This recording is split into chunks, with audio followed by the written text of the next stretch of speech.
President tonight also pushing back against the New York Times report that some of his staff and associates had repeated contact with Russian intelligence back during the campaign. Now lawmakers are debating whether they should dig into National Security Advisor Michael Flynn's departure and new allegations about the administration's ties with Moscow.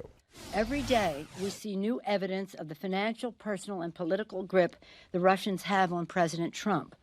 These reports and revelations should not pit the two parties against one another. They should unite the parties in pursuit of the full truth. David Szakonyi is an assistant professor of political science at George Washington University here in Washington. Professor, first of all, thanks for joining us. You know, I'll be honest with you, I don't even know where to start. There was so much out there today, but let's start because this really got my interest. When he was asked the question about anti-Semitism, okay? He didn't even say the word when he attempted an answer, or maybe didn't attempt an answer. What do you make of that? What was that about? Well, it's hard to know what to make of it. I mean, he definitely avoided the question and then shifted back to this discussion about how large the electoral victory was compared to past contests, which we know not to be true. It was actually quite close, and he lost the popular vote. So it's just very strange why this keeps getting brought up, especially in the context of a very important question with the Prime Minister of Israel standing right next to him. You know, talk to me about Mike Flynn. Monday, when he was fired, let go, you know, the explanation that Sean Spicer gave us the following day was that the president lost trust in him. Okay, got it. Today, the president didn't say that. He had the chance to say that, expand on that. He didn't. He instead blasted the intelligence community and the media, blamed us, in fact. You know, fake news, he just went down the list. What do you make of that? I think this is part of a public relations strategy to try to minimize the fallout of what could be a major scandal in the next year to come.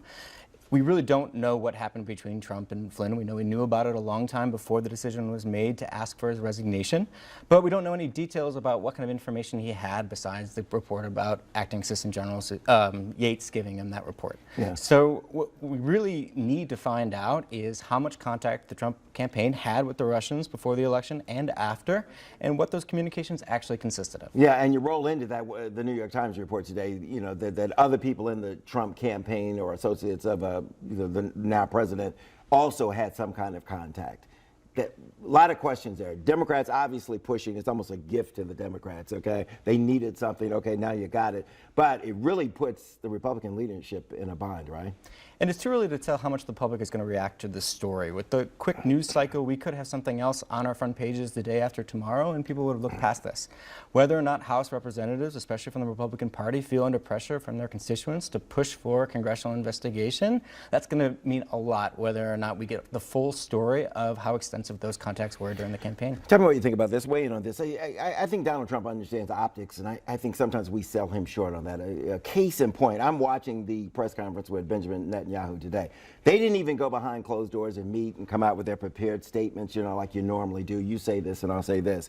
I'm told that shortly after the Israeli Prime Minister got here, he's in front of the microphones and the cameras. It's almost as if they were negotiating in front of the cameras. It's like Donald Trump didn't want to have that behind the scenes conversation with him. Number one, he didn't have Mike Flynn, you know, who would have helped him. But it just seems to be a different way of doing business here in Washington. Absolutely, and a lot of people are taken back by this impromptu style of governance, and who knows what kind of decisions that's going to actually lead to when a catastrophe, hopefully that doesn't happen, but when a scandal or when something bad happens to this country, how he's going to be able to marshal his lieutenants and make quick decisions. Maybe that impromptu style will help him. Maybe it'll lead to something that nobody really wants. Yeah, I think you're going to, you know, how will his supporters and the rest of the country feel? I mean, if it's a major decision he has to make, God help us, you know, a war or something like that, where's the credibility? Will people, you know, stand in line and follow? So far, his supporters are still behind him. Whatever poll data we have is that people who voted for Trump are quite happy with the job he's been doing. It's the independents and Democrats that are really pulling down those popularity ratings and making his presidency quite tumultuous this first month. Okay, guys, it's good stuff. Got to continue this conversation. Okay.